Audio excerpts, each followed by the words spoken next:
Assalamualaikum people. Hi, this is Maria Khan, your master teacher of biology here at Vedantu. Guys, here I bring in a very amazing session from your grade 10 ICSE, that is the sense organs. So we are going to cover two sense organs. One is the eye, the other one is the ear. Guys, both these organs are very important from your examination point of view, and we are going to cover it quickly. So without wasting any further time, let's get back to the topic. And yes guys, if you are new to our channel, subscribe, hit on the bell icon, and rest all guys, do like, share, subscribe. Okay, chalo, here we go. So guys, as we all know, since our kindergarten, we have studied that there are five sense organs: eyes, ears, nose, tongue, and skin, right? But then what is present in the sense organs that is helping us perceive senses? So the secret lies in specialized cells which pick up the stimuli, and those specialized cells are what we call it as receptor cells. So there are numerous types of receptors. For example, mechanoreceptors present in our skin, they can detect the touch or pressure. Then there are thermoreceptors which can feel if something is hot or cold, that is the change in the temperature that can be detected by these thermoreceptors. Okay, again found in the skin. Then chemoreceptors found in the nose and on the tongue. So on the tongue there are gustatory receptors that enable you to taste, and there are olfactory receptors present in your nose that help you to detect the smell. Okay, and then photoreceptors. Photo means light, so they help you to perceive the senses associated with light. So there are two type of cells, rods and cones. So rods are responsible for they are sensitive to dim light, and they are responsible for the black and white vision, whereas the cones, they are sensitive to bright light, and because of that we have the colored vision. Okay, so yeah, these are certain receptors, and this table is really very important. Now guys, let us talk about the eye. So technically speaking, eyebrows, eyelashes, and then eyes, it's collectively the apparatus which we consider in an eye, right? Now they are protective in nature, like eyebrows and eyelashes, है ना? They prevent eyebrows basically prevent the trickling of water or sweat into the eye. Eyelashes prevent dust particles entering into the eye. Then of course there are tear glands and tear ducts and lacrimal glands and everything else. But let's primarily focus today on the structure of eyeball. Okay, now eyeball is basically placed within the eye socket, right? Now eye sockets, also known as the eye orbits. Now this eyeball is made up of three layers. How many layers? Three layers. The outermost layer is what we call it as sclera. The middle layer is what we call it as choroid, and the innermost layer is what we call it as the retina. Okay, so chalo, let us hit on one part at a time. So let's talk about the sclera. Now as I said, it is the outermost part. It is the outermost part made up of tough fibers. It is white in color, and the white part of the eye that we can see it on the front side is nothing but the sclera. Now the moment sclera comes exactly right in the front of the eye, it bulges out and it becomes transparent, and that portion of the sclera is what we call it as the cornea. Okay, so cornea, it covers the colored part, that's the iris, and the center of it, okay, that's the pupil.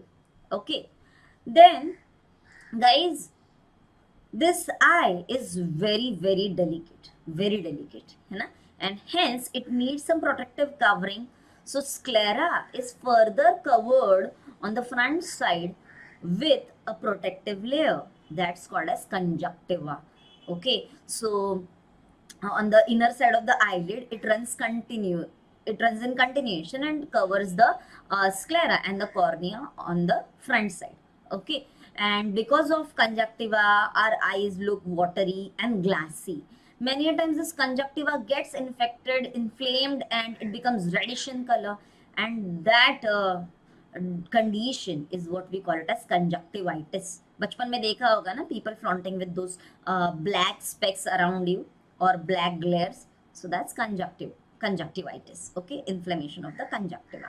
And moving further to the second layer, that is choroid. Now choroid is a highly vascular layer. It is richly supplied with blood vessels. Now its prime function is to provide nourishment to the eye. Okay, nourishment to the eye. Now again, see guys, when the choroid layers comes in front, it expands, and can you see, it expands and it forms specialized structure which we call it as ciliary body along with ciliary muscles. Okay, now ciliary body helps to hold the lens in place. Okay, helps to hold the lens in place. Okay, and then beta, if you can see that if this is the ciliary body, then there is a further extension of the choroid region, which we call it as the iris. So many a times we see that people have beautiful colored eyes. Some have brown, some have gray, some have bluish, some have greenish. So what is this colored part of the eye? This colored part of the eye is nothing but the iris. Okay. So beta, at the center of the iris, there is a small aperture, small opening, and that small opening, can you see? That small opening is what we call it as pupil. Now pupil allows the light to enter. Okay. So light enters through the conjunctiva, then through the cornea, then through and then through the aperture, and then it falls on the lens. Okay, okay. And yeah, the opening of the the aperture in the center of the iris is what we call it as pupil. Okay, so pupil dilates when we enter in a dark room. The pupil contracts when we are surrounded in a bright light. Okay, so pupil adjusts itself accordingly so as to accommodate the amount of light falling onto the retina. Okay, great. Now beta, the lens. Now behind the pupil lies a biconvex lens. Now this lens is held in place with the help of suspensory ligaments and ciliary body. Correct? Now the ciliary body can stretch the lens and make it flat. Okay, when we are looking at far distances, and normally it's in that position. Now when we are trying to read something and we are looking for a closer vision, that time beta, it actually contracts. Okay, and the lens becomes thicker and more oval in shape so as to accommodate the vision. Okay, and then comes the retina, the innermost part of the eye. Now it has two type of receptors, photoreceptors, rod cells and the cone cells. Now they're unevenly distributed on the retina. Okay, now as I mentioned that the rods are responsible, they are sensitive to dim light and they are responsible for the black and white vision. The cones are sensitive to bright light and they are responsible for the colored vision, bright vision. Now these cone cells are mostly concentrated in one spot. Okay, one spot, and that spot is what we call it as the yellow spot. So yellow spot is also known as the area of best vision. Here you get the brightest vision. Okay, okay. However, if you see just lying lateral to this yellow spot, there is another spot at which all the nerve fibers, they leave the eye and they form the optic nerve. Okay, here at this spot. So there are no receptor cells present, no rods, no cones, and hence this is the area of no vision, and hence it's called as the blind spot. Okay, so if you're understanding, enjoying, and if you're finding the session to be useful, like, share, subscribe. Post me here guys. Okay, yeah. Now guys, the lens divides the eyeball into two parts, the front and the smaller part. Okay, and the back portion. The front part is filled with a watery fluid and it's called as the aqueous humor. Aqua means water. Okay, it keeps the eyes moist and well nourished.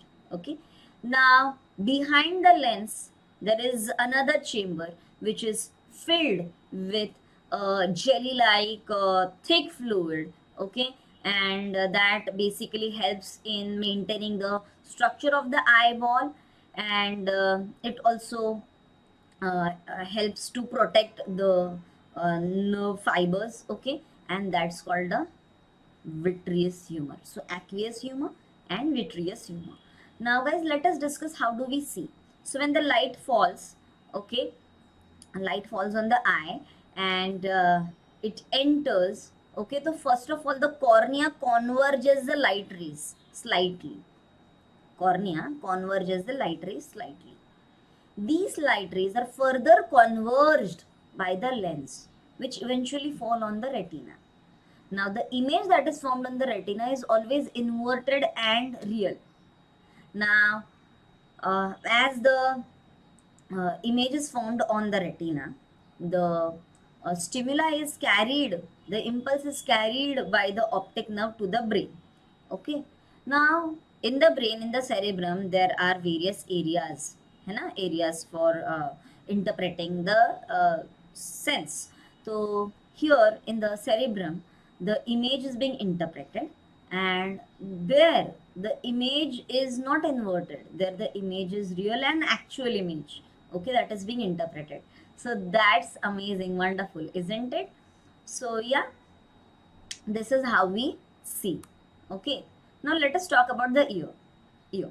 We feel that we can hear with the ear, that's absolutely right, but ear is not only responsible for hearing, it is also responsible for maintaining a body balance.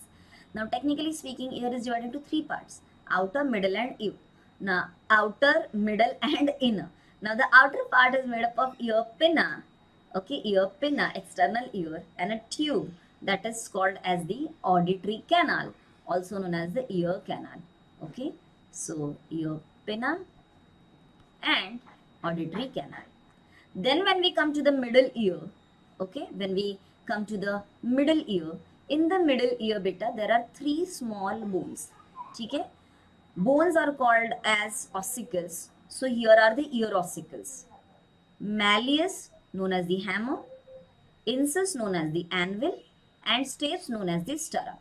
Now these three bones are interconnected to each other, so that when the vibrations fall on the eardrum, these vibrations are then passed on to these three bones, and basically if you see that the smallest bone in the body, that is the stapes. Okay, this is the stapes. This covers an oval window. Okay, so the vibration of the stapes are actually amplified with the help of malleus and incus. Okay, so three bones, the ear ossicles. Okay, whereas wherein the stapes covers the oval window, just beneath the oval window there is another round window. Now these two windows open up into the inner ear. Of course, they are covered by a membrane. Okay, now then there is another part of the middle ear which is called as the eustachian tube. Now eustachian tube helps to maintain the air pressure on either sides of the eardrum. Okay, very very important. Now that we have covered the middle ear, let us talk about the inner part of the ear. Okay, now the inner part of the ear is made up of three structures. One is a spiral shaped cochlea. Okay, then three semicircular canals which are placed at right angles to each other. Okay, and the third portion, the stem like structure, that's the vestibule. Okay, the inner part of the ear is also called as the membranous labyrinth. Now let us see the features of this inner part of the ear in detail. So guys, the very first thing, the cochlea, it is divided into three canals, three parallel canals. Okay, now the three canals are filled with a fluid. The median canal is filled with the endolymph, and the adjacent canals are filled with the perilymph. Okay, now another speciality of the median canal is it contains some specialized sensory cells which are called as organs of Corti. Okay, so when the vibrations are carried from the ear pinna through the auditory canal when it falls on the eardrum, and the ossicles vibrate, and then from the oval window the vibrations are passed to the cochlea. Beta, the fluid, this endolymph also vibrates, and the ciliary structures of the sensory cells, they move, and thus an impulse is being created. This impulse is carried by means of the auditory nerve to the brain. Okay, that is how we perceive the sense of sound. Understood? Okay, so one part, how we are able to hear, well understood.